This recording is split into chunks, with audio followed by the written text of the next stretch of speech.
नमस्कार दोस्तों, एक बार फिर से स्वागत है आपका मेरे चैनल वेल्थ क्रिएटर पे। तो दोस्तों, आज हम एक और आईपीओ के बारे में बात करेंगे और जानेंगे कि आईपीओ में बम्पर पैसा बनेगा या नहीं, आईपीओ के फीचर्स क्या कहते हैं। और एक धमाकेदार आईपीओ की शुरुआत होने वाली है जो है एसआरएम आईपीओ। बेसिकली ये कंपनी कंस्ट्रक्शन की कंपनी है, कंस्ट्रक्शन और डेवलपमेंट की कंपनी है और ये काम करती है, आप देखेंगे तो इसके ब्रिजेस में काम करती है, टनल्स में काम करती है, स्लोप में काम करती है ये। और इसके कंस्ट्रक्शन अदर कंस्ट्रक्शन वर्क भी है। बेसिकली आप इसका कंस्ट्रक्शन वर्क जो देखने को मिलेगा वो जम्मू एंड कश्मीर और लद्दाख की टेरिटरी में आपको बेसिकली देखने को मिलेगा। तो ये प्योरली कंस्ट्रक्शन कंपनी है। तो इसके फाइनेंशियल और फंडामेंटल को एनालिसिस करेंगे, कंपनी के फाइनेंशियल फंडामेंटल क्या बोलते हैं, हमें इस आईपीओ में अप्लाई करना चाहिए या अवॉइड करना चाहिए, और ग्रे मार्केट में कितनी डिमांड बनी हुई है, तो वो सब देखेंगे डिटेल से। पर इससे पहले वीडियो को लाइक शेयर और सब्सक्राइब करना बिल्कुल ना भूलिए। तो दोस्तों, आइए वीडियो में आगे बढ़ते हैं, बात करते हैं एसआरएम कॉन्ट्रैक्टर आईपीओ डिटेल्स की, जो कि आईपीओ अभी आपको देखने को मिलेगा इसी वीक में। तो ये कंपनी स्टेबल हुई थी दोस्तों 2008 में, यानी कि 2008 में ये कंपनी बनी थी और इसका नाम रखा गया है एसआरएम कॉन्ट्रैक्टर लिमिटेड।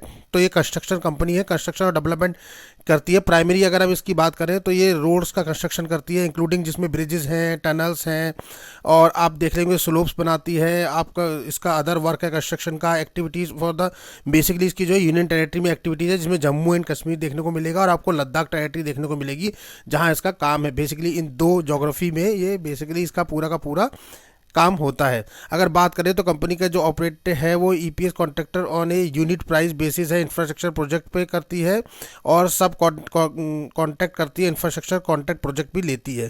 अगर इसके अलावा बात करें तो 3 मेजर बिजनेस वर्टिकल इसके देखने को मिलते हैं, जिसमें अगर आप वन बाई वन करके हम देखते हैं तो 3 में पहला है रोड प्रोजेक्ट है। रोड प्रोजेक्ट में अगर आप देखेंगे तो प्लानिंग एंड कंस्ट्रक्शन करती है ये।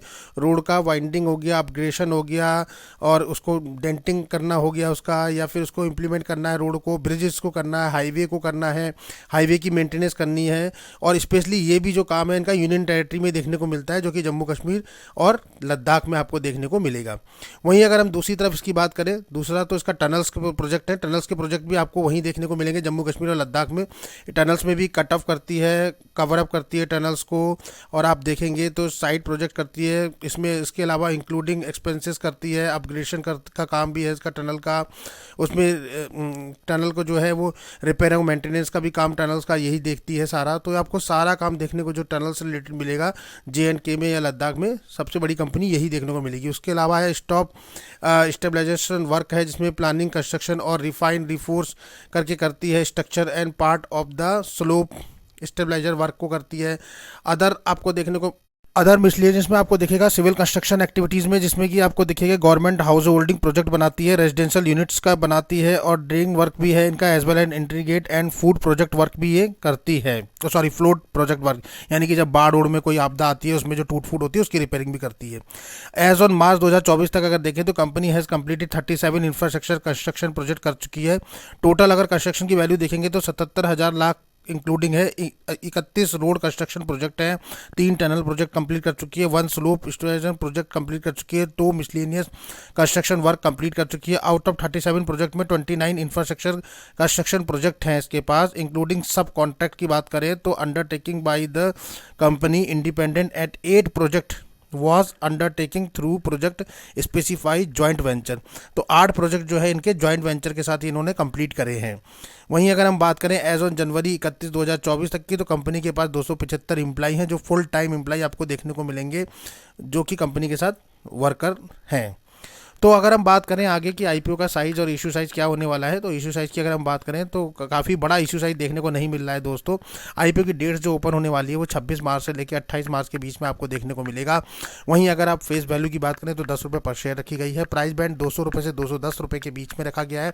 हमें अप्लाई करना है कट ऑफ प्राइस, यानी कि 210 रुपये। स्पेशल रिटेल कैटेगरी की अगर बात करें तो लॉट साइज 70 शेयर का देखने को मिलेगा आपको। टोटल इशू साइज की बात करें तो 130 करोड़ का ही आईपीओ है, सिर्फ 130 करोड़ का। और अगर सबसे अच्छी बात यह है कि पूरा का पूरा फ्रेश इशू है, यानी कुछ भी ऑफर फॉर सेल नहीं है इसमें, यानी प्रमोटर अपनी हिस्सेदारी नहीं निकाल रहे हैं। तो 130 करोड़ रुपए कंपनी की ग्रोथ पे ही काम आने वाला है। लिस्टिंग आपको NSE BSE दोनों पे देखने को मिलेगी, क्योंकि मेन बोर्ड आईपीओ है। अगर एक लॉट की बात करें, रिटेल में एक लॉट 70 शेयर का है, 14,700 रुपये पे करने हैं। रिटेल में मैक्सिमम 13 लॉट तक अप्लाई कर सकते हैं, 910 शेयर मिलेंगे, 1,91,000 रुपये पे करने हैं। स्मॉल HNI मिनिमम में 14 लॉट अप्लाई कर सकते हैं, 980 शेयर मिलेंगे, 2,05,000 रुपये। मैक्सिमम HNI में 68 लॉट अप्लाई कर सकते हैं, 4,760 रुपये, 9,99,000 रुपये। और बिग HNI मिनिमम में 69 लॉट अप्लाई करेंगे, 4,830 शेयर मिलेंगे और 10,14,300 रुपये आपको पे करने पड़ेंगे। वहीं बात कर लेते हैं प्रमोटर होल्डिंग की दोस्तों। तो प्रमोटर होल्डिंग की बात करें तो यहाँ संजय मेहता जी हैं, अक्षय मेहता जी और पुनीत पाल सिंह जी जो है कंपनी के मेन प्रमोटर हैं। और शेयर होल्डिंग पैटर्न की बात करें तो प्री इश्यूएंस 99.92% यानी कि 100% इन्हीं के पास है। तो अभी तक इन्होंने डाइल्यूट नहीं करी इक्विटी। अभी बात करें तो पोर्शन की रिजर्वेशन पोर्शन में QIB के पास 50% का पोर्शन दिया गया है। रिटेल कैटेगरी की खुशी की बात यह है कि 35% का पोर्शन रखा गया, अदरवाइज छोटे IPO में 35% रिटेल को नहीं मिलता है। और HNI कैटेगरी के लिए 15% का पोर्शन रखा गया है। तो काफ़ी अच्छा है रिटेल के लिए, जहाँ की 35% मिल रहा है तो चांसेस थोड़े से बन जाते हैं, लेकिन IPO का साइज काफ़ी छोटा है। अब बात कर लेते हैं फाइनेंशियल पैरामीटर की, फाइनेंशियली कंपनी कितनी स्ट्रांग है। सबसे इंपॉर्टेंट पैरामीटर है लास्ट 3 ईयर्स के फाइनेंशियल पैरामीटर को एनालिसिस करेंगे और देखेंगे यहाँ। तो लास्ट 3 ईयर्स की बात करें तो 21, 22, 23 3 साल के फाइनेंशियल पैरामीटर पर नजर डालेंगे और उसके अलावा 31 दिसंबर को जो क्लोजर कंपनी ने थर्ड क्वार्टर क्लोज किया है 2023 में, उसमें देखेंगे क्या चल रहा है। तो अगर एसेट की बात करें तो कंपनी के पास 168 करोड़ के लगभग के एसेट है 31 दिसंबर 2023 तक की बात करें। रेवेन्यू कंपनी का 242 करोड़ है, प्रॉफिट 21 करोड़ के लगभग का है, नेटवर्थ कंपनी की 37 करोड़ है, रिजर्व सरप्लस कंपनी के पास 67 करोड़ के लगभग यानी 67 करोड़ है, और डेप्थ कंपनी के ऊपर 42 करोड़ के लगभग का दिखाई दे रहा है। वहीं पिछले 3 साल की अगर बात करें 21, 22, 23 की, तो कंपनी के पास एसेट जो 21 में थे वो 112 करोड़ के लगभग थे, जो बढ़ के 120 करोड़ हुए 22 में, 23 में बढ़ के 137 करोड़ हो गए और दिसंबर तक 2023 तक 168 करोड़, यानी कि एक्सेलेंट ग्रोथ दिखाई है कंपनी ने एसेट में अपनी। ईयर ऑन ईयर आप देखेंगे तो काफ़ी अच्छा ग्रोथ देखने को मिल रहा है। रेवेन्यू पीस की अगर हम बात कर लेते हैं तो रेवेन्यू पीस पे भी कंपनी ने 2021 में अगर आप देखेंगे तो 161 करोड़ के लगभग का रेवेन्यू कंपनी ने जनरेट किया। वहीं 2022 में बढ़ के 265 करोड़ पे पहुंच गई, 23 में बढ़ के 300 करोड़ के लगभग रेवेन्यू बढ़ा। तो यहाँ भी कंपनी ने एक्सेलेंट ग्रोथ दिखाई है रेवेन्यू पीस पे। अगर आप देखेंगे तो ईयर बाय ईयर जो है कंपनी ग्रोथ पैटर्न पे चल रही है। प्रॉफिट आफ्टर टैक्स की बात करें तो 8 करोड़ 27 लाख रुपए का 21 में प्रॉफिट था, 22 में कंपनी ने बात करें तो 17 करोड़ 57 लाख पे पहुंच गई कंपनी। काफ़ी अच्छा ग्रोथ दिया है, यानी कि जस्ट डबल के ऊपर 50% से ऊपर ग्रोथ दिया है। फिर वहीं देखें तो 18 करोड़ के लगभग 2023 में दिया है ग्रोथ, और अभी 21 करोड़ के लगभग चल रहा है। तो काफ़ी अच्छा पैटर्न देखने को मिल रहा है प्रॉफिट आफ्टर टैक्स में भी। नेटवर्थ की कंपनी की 26 करोड़ 85 लाख थी 21 में, बढ़ के 44 करोड़ 41 लाख हुई 22 में, और 23 में बढ़ के हो गई 63 करोड़ 16 लाख, और 23 के दिसंबर तक 37 करोड़ के लगभग अभी दिखाई दे रही है। तो यहाँ भी काफ़ी अच्छा ग्रोथ पैटर्न कंपनी दिखा रही है। रिजर्व सरप्लस की अगर हम बात करें कंपनी की तो वो भी काफ़ी अच्छा है, 26 करोड़ 25 करोड़ के लगभग था आपका 21 में, 22 में बढ़ के हो गया 42, और 23 में 46, और अभी 67 करोड़ के लगभग है, यानी एक्सेलेंट ग्रोथ रिजर्व में भी कंपनी ने दिखाई है। बोरिंग पीस की अगर बात करें कि डेप्थ कंपनी पे कितना है दोस्तों, तो डेप्थ की बात करें तो 2021 में कंपनी पे 31 करोड़ 96 लाख का डेप्थ था, जो कि 31 करोड़ 52 लाख के लगभग हो गया 2022 में, यानी कि थोड़ा बहुत रिड्यूस करा कंपनी ने। फिर इंक्रीज कर लिया अपना डेप्थ 2023 में 47 करोड़ के लगभग पहुंच गया, और 31 दिसंबर 2023 की अगर बात करें तो 42 करोड़ पे फिर से वापस डाउन ट्रेंड में आ गया। तो लिटिल कंसर्न बनता है, पर बहुत ज़्यादा कंसर्न नहीं है डेप्थ का, क्योंकि डेप्थ जो है अंडर कंट्रोल है। अगर आप देख सकते हैं कि कंपनी के पास अगर हम बात करें तो कंपनी जो है कैश रिच की श्रेणी में हम डालेंगे इस कंपनी को, क्योंकि कैश रिच इसलिए कि कंपनी के पास रिजर्व सरप्लस काफ़ी अच्छे हैं। आप देखेंगे 67 करोड़ के लगभग रिजर्व कंपनी के पास है। उसके एवज में अगर डेप्थ की बात करें तो केवल 42 करोड़, यानी जब कंपनी जब चाहे तब अपनी डेप्थ को खत्म कर सकती है, इतना कंपनी पे रिजर्व सरप्लस में पड़ा हुआ है। तो यहाँ डेप्थ इसलिए कंसर्न नहीं होता कि कंपनी जो है कैश रिच है। तो कुल मिला के देखा जाए तो फाइनेंशियली पैरामीटर काफ़ी स्ट्रॉन्ग इंडिकेशन दे रहे हैं। ऑल पैरामीटर, चाहे रेवेन्यू की, एसेट की, या प्रॉफिट आफ्टर टैक्स की, नेटवर्थ की, रिजर्व की बात करें, सारे के सारे अच्छे इंडिकेशन दे रहे हैं। की परफॉर्मेंस इंडिकेटर की बात करें तो मार्केट कैपिटलाइजेशन कंपनी का जो है वो 481 करोड़ के लगभग है, यानी कि माइक्रो कैप कंपनी है। आरओसी देखिए कितना अच्छा है, 29% के लगभग है, 15% से सुपर माना जाता है। एक्सेलेंट कैटेगरी का है 29%। डेप्ट टू इक्विटी 0.5 है। हमने बोला था कि डेप्ट टू इक्विटी कंसर्न नहीं है यहाँ, पर थोड़ा सा कंसर्न है कंपनी, फिर भी अगर इसे जीरो कर दे तो बहुत अच्छा है।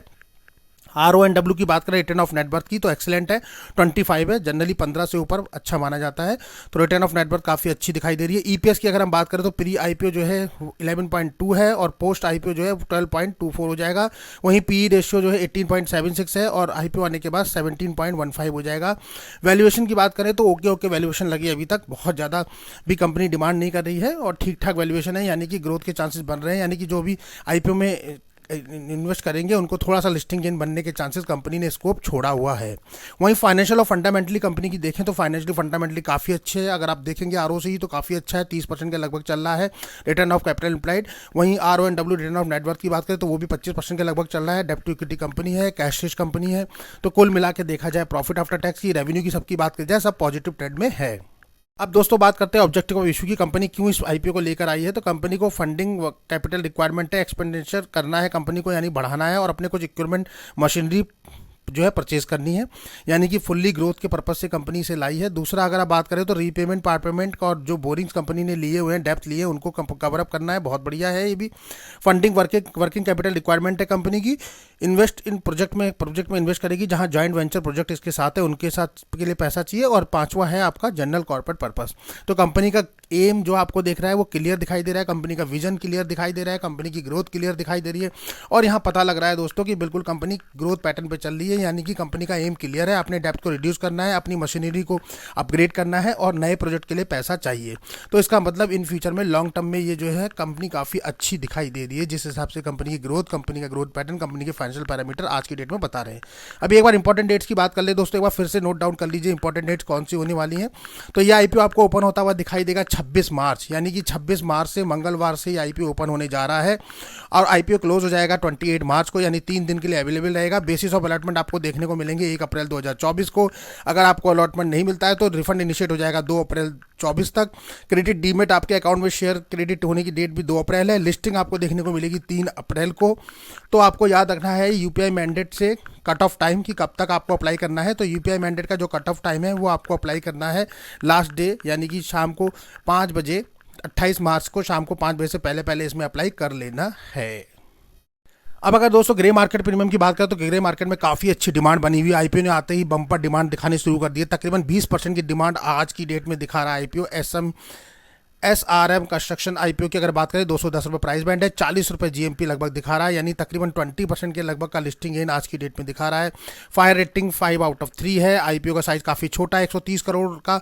ओपन होगा 26 मार्च को, क्लोज होगा 28 मार्च को। तो 3 दिन आपके लिए अवेलेबल रहेगा। लिस्टिंग गेन की अगर हम बात करें तो ठीक ठाक लिस्टिंग गेन दिखा रहा है। आज की डेट में अगर हम बात करें तो 20% के लगभग का लिस्टिंग गेन दिखा रहा है, यानी आपके इन्वेस्टमेंट में 20% का रिटर्न दिखा रहा है डे 1 पे ही, जिस दिन आईपीओ ओपन होगा, लिस्टेड होगा उस दिन। पर मे भी शायद मुझे लगता है इंक्रीज करेगा, क्योंकि मार्केट का ट्रेंड जो है वो अभी नेगेटिव सेंटिमेंट्स बना रहा है। जैसे ही मार्केट पॉजिटिव में आएगा तो मुझे लगता है इसका ग्रोथ भी काफ़ी अच्छा देखने को मिलेगा, यानी जीएमपी में काफ़ी अच्छी डिमांड देखने को मिलेगी। पर अभी हमें कोई भी हम नहीं ले सकते डिसीजन, क्योंकि हमें डिसीजन लेने के लिए अभी थोड़ा सा वेट और वॉच करना होगा। और हमारा जो जनरल क्राइटेरिया बोलता है वो भी 20 से 30% सेफर मोड में रहता है। तो अभी ये 20 पे ही है, यानी थोड़ा सा और इंक्रीज करे तो हमें थोड़ा सेफ हो जाए। So will wait and watch for first day subscription status. तो पहले दिन का सब्सक्रिप्शन स्टेटस के बाद ही हम डिसाइड करेंगे कि हमें अप्लाई करना है या अवॉइड करना है। पर दोस्तों यहाँ कोई भी आपको बाई सेल का रिकमेंडेशन नहीं दिया जा रहा है। आपको अपना रिस्क, अपना एनालिसिस करना है। ये वीडियो सिर्फ नॉलेज पर्पज से बनाया गया है। यहाँ हमने बताया कि कौन सा आईपीओ आया है, उसके फाइनेंशियल फंडामेंटल कैसे है, बाकी डिसीजन आपको लेना है। तो मुझे लगता है कि अभी हमें वेट और वॉच करना चाहिए। आईपीओ का जो है काफ़ी अच्छा है, कैश रिच कंपनी है, फाइनेंशियली फंडामेंटली काफ़ी स्ट्रांग है। तो सब मिला के कंपनी के पॉजिटिव पॉइंट दिख रहे हैं। और लॉन्ग टर्म के लिए भी काफ़ी अच्छी कंपनी है, क्योंकि कंपनी का विजन जो है, गोल जो है वो क्लियर है। और सारा का सारा इशू जो है फ्रेश इशू में कंपनी लेकर आई है, यानी कंपनी का पूरा ग्रोथ पर्पस के ऊपर ही कंपनी अपना इशू लेकर आई है। तो कुल मिलाकर लिस्टिंग गेन के लिए भी अप्लाई करना चाहें तो वो कर सकते हैं, जहां थोड़ा सा लिस्टिंग गेन और बढ़ जाए, और लॉन्ग टर्म के लिए कर सकते हैं। तो एक छोटा सा वीडियो था दोस्तों। वीडियो आपको पसंद आया तो उसको लाइक, शेयर और सब्सक्राइब करना बिल्कुल ना भूलें। मिलते हैं अपने ऐसे ही नेक्स्ट वीडियो में, तब तक के लिए नमस्कार।